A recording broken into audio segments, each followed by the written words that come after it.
ఇవాళ ప్రపంచ రాజకీయాల్లో ఎన్నో మార్పులు జరుగుతున్నాయి. అమెరికా, ఉక్రెయిన్, రష్యా ఈ మధ్య వార్తల్లో చాలా ఎక్కువగా కనిపిస్తూ ఉన్నాయి. ఇప్పుడు చైనా వంతు వచ్చింది. చైనా గురించి ఎందుకు మాట్లాడుకుంటున్నాం? ఈ మధ్య ఒక సదస్సులో చాలా సంవత్సరాల తర్వాత చైనాలో మోడీ గారు అడుగుపెట్టారు. ఇప్పటికే భారత్ పైన ట్రంప్ ఎన్నో సుంకాలు విధిస్తూ ఉన్నారు, టారిఫ్స్. ఇవాళే ఇంకొక న్యూస్ కూడా వచ్చింది, ఫార్మా మీద 200% టారిఫ్ వేయబోతున్నారు అని. దీనివల్ల భారత్లో ఫార్మా కుదేలైపోతుంది. చాలా కంపెనీస్ చాలా నష్టాలు చేవి చూస్తాయి. ఇండియా ఈగో ఉన్న కంట్రీ కాదు, సెల్ఫ్ రెస్పెక్ట్ ఉన్నటువంటి కంట్రీ. ఎవరికి అంత ఈజీగా తల ఉగ్గం మనం, అది మన రక్తంలోనే ఉంది. అమెరికా ఎన్ని ఆంక్షలు విధించినా కూడా ఇంతవరకు ఒక్కసారి కూడా ఇండియా తల వంచలేదు వాళ్ళకి. యుద్ధం ఆపేసని అంటాడు, మోడీ ఫోన్ చేసి బతిమిలాడాడు అంటాడు, నోబెల్ శాంతి బహుమతి నాకే ఇవ్వాలంటాడు. పుతిన్తోనూ బాగానే ఉంటాడు, అతనితో మీటింగ్ పెట్టుకుంటాడు, బీ2 బాంబర్స్ని ప్రదర్శిస్తాడు. మొత్తానికి ఇండియా మీద తన అక్కసు కక్కుతున్నాడు. ఎందుకు? ఇండియా ఎదుగుతుంది కాబట్టి. ఇవాళ 4th లార్జెస్ట్ ఎకానమీ ఇండియా, త్వరలో థర్డ్ కూడా అవ్వబోతుందని చెప్పేసి చాలామంది ఆర్థికవేత్తలు నమ్మకం వ్యక్తం చేస్తున్నారు. ఇది ఆయనకు కడుపులో అజీర్తిగా ఉంది, ఇండియా ఎదుగుతుందా అని. ఎప్పటి నుంచో అమెరికాకున్న బుద్ధే, ఏ దేశాన్ని ఎదగనివ్వకూడదు, నన్ను దాటకూడదు అనే ఒక బుద్ధి ఎప్పుడు అమెరికాకు ఉంటూనే ఉంటుంది. ఈ సమయంలో ఇండియా, చైనా, రష్యా ఒకే వేదికపై కలవడం కూడా అమెరికాకు నచ్చలేదు. తర్వాత చైనా ఒక బ్యాంకును ప్రతిపాదించింది. ఒక ప్రపంచ బ్యాంకు లాగానే మనకు ఒక బ్యాంకు ఉండాలని, మనకి ఏమైనా అవసరం వస్తే మనకు మనమే అప్పులు ఇచ్చుకుందామని ఒక ప్రతిపాదన పెట్టింది. ఇది బాగానే ఉన్నప్పటికీ దీని గురించి ఇండియా మేము ఆలోచించి చెప్తాం అని చెప్పింది. ఎందుకంటే అమెరికా మనల్ని శత్రువుగా చూసినంత మాత్రాన చైనా మనకు మిత్రుడైపోతాడా? లేదు. మనం పాత గతాన్ని గుర్తుంచుకోవాలి. చైనా మనకు ఏం చేసిందో మనకు తెలుసు. కానీ ఎప్పుడు భౌగోళిక రాజకీయాల్లో, ప్రపంచ రాజకీయాల్లో ఎప్పుడు ఒక పర్మనెంట్ శత్రువు కానీ పర్మనెంట్ మిత్రుడు కానీ ఉండడు. మారుతూ ఉంటారు, కాలానుగుణంగా మారుతూ ఉంటారు. మొన్నటి దాకా మనకు అమెరికా ఎంతో సన్నిహితంగా మా మిత్రుడు అని చెప్పింది, ఇప్పుడు సడన్గా తన వైఖరి మార్చుకుంది. ప్రపంచంలో అత్యంత శక్తివంతమైనటువంటి సైనిక శక్తి ఉంది చైనా దగ్గర. తర్వాత రోజున షాంఘై మీటింగ్ అయిపోయిన తర్వాత రోజున, అంటే నిన్న సెప్టెంబర్ 3న చైనాలో బీజింగ్లో ఆయుధ ప్రదర్శన చేసింది. ఒకే వేదిక పైన ఈ ముగ్గురు శక్తుల్ని చూడడం ట్రంప్ గారికి అంతా నచ్చుండకపోవచ్చు. ఇక్కడ ముఖ్యమైన విషయం ఏమిటి అంటే, చైనా తన దగ్గరున్న అత్యాధునిక మిసైల్స్ని ప్రపంచానికి చూపింది. కొన్ని సంవత్సరాలుగా దాచుకున్నటువంటి మిసైల్స్ని కూడా ప్రపంచం ముందు బయటపెట్టింది. ఎందుకు? పుట్టలో పాము ఉందని తెలిస్తేనే ఎవడు వేలు పెట్టాడు. అదేవిధంగా మా దగ్గర ఇంత స్ట్రెంగ్త్ ఉంది, ఇటువంటి ఆయుధాలు ఉన్నాయి అని చూపించినప్పుడే ప్రపంచం తమ జాగ్రత్తలో తను ఉంటుంది.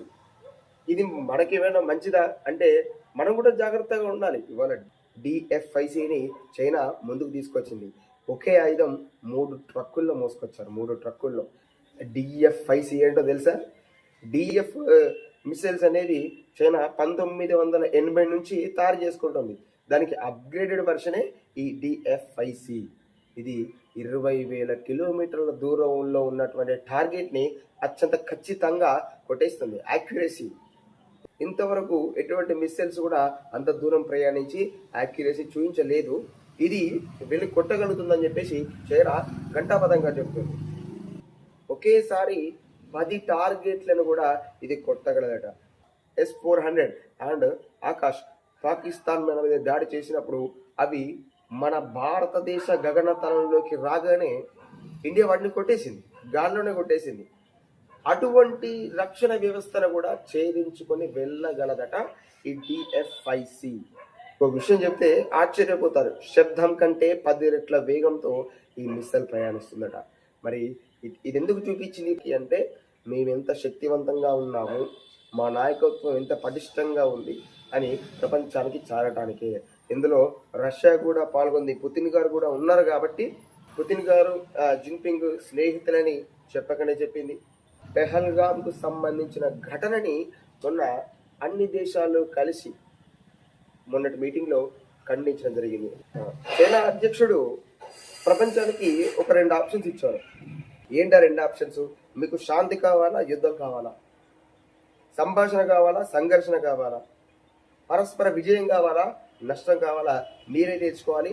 మేమైతే శాంతి వైపే ఉన్నామని చైనా అయితే స్పష్టంగా చెప్పింది. నిజంగానే ఆ ఇంట్రెస్ట్ ఉంటే ఎప్పుడు ఇండియా దాన్ని స్వాగతిస్తుంది. ఎందుకంటే ఎప్పుడు శాంతిని కోరుకునే దేశాల్లో ఫస్ట్ లిస్టులో ఇండియా ఉంటుంది కాబట్టి. ఇంకా చాలా మిసైల్స్ని, చాలా రకాల లేజర్ ఆయుధాలని, వివిధ రకాలటువంటి ఆయుధాలని చైనా ప్రదర్శనలో పెట్టింది. అవన్నిటి గురించి మాట్లాడుకుంటే టైం సరిపోదు. కానీ చైనా ఎంత శక్తివంతంగా ఉందో చూపించిందని చెప్పుకోవాలి. మన పక్కనే ఉన్న చైనా ఇన్ని రోజులు జనాభాలో నెంబర్ 1 పొజిషన్, ఇప్పుడు నెంబర్ 1 పొజిషన్ ఇండియా 150 కోట్లు.